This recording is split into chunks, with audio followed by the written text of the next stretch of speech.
এই প্রথম আমি গ্রামে কোনো বিয়েতে গিয়েছিলাম। আর এই বিয়েতে যাওয়ার পর এই এলাকায় দেখলাম প্রচুর পরিমাণে তাল গাছ ছিল।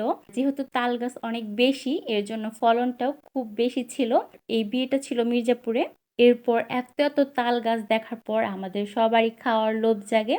এর জন্য হচ্ছে আমরা তাল কেনার চেষ্টা করছিলাম, কিন্তু কার গাছ কোনটা বা কার বাসা কোনটা আমরা জানি না।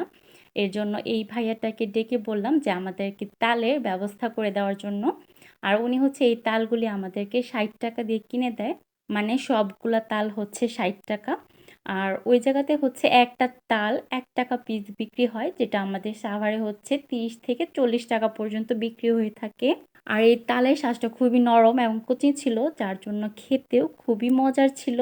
আর এই ভাইয়াটা হচ্ছে অনেক ভালো ছিল। উনি আমাদেরকে তেমন একটা চিনে না, তারপরও হচ্ছে সবগুলি তাল একাই কেটে দিয়েছিল যেন আমাদের খেতে সুবিধা হয় বা কাটতে কোনো রকম প্রবলেম না হয়। যদি কাটা লাগতো তাহলে আমরা কেউ খেতে পারতাম না, বা এই তালটা একদমই খাওয়া হতো না। তবে এই তাল খাওয়ার সময় আমার একটা অভিজ্ঞতা হয়েছিল যে গ্রামের মানুষ মানেই সহজ সরল না। শহরের তুলনায় এদের মধ্যে অনেক পরিমাণে জটিলতা থাকে, যেটা এদের সাথে চললে মিশলে বা কথা বললে সেটা বোঝা যায়, যেটা আমরা দূর থেকে বুঝতে পারি না। আর তবে এই ভাইয়াটা খুবই ভালো ছিল। ভাইয়া, আপনি যদি আমার ভিডিও দেখে থাকেন তাহলে অবশ্যই কমেন্টস করবেন। আর ওনার পরিচিত কেউ যদি থাকেন ভিডিওটা দেখে, তাহলে ওনাকে মেনশন দিতে পারেন।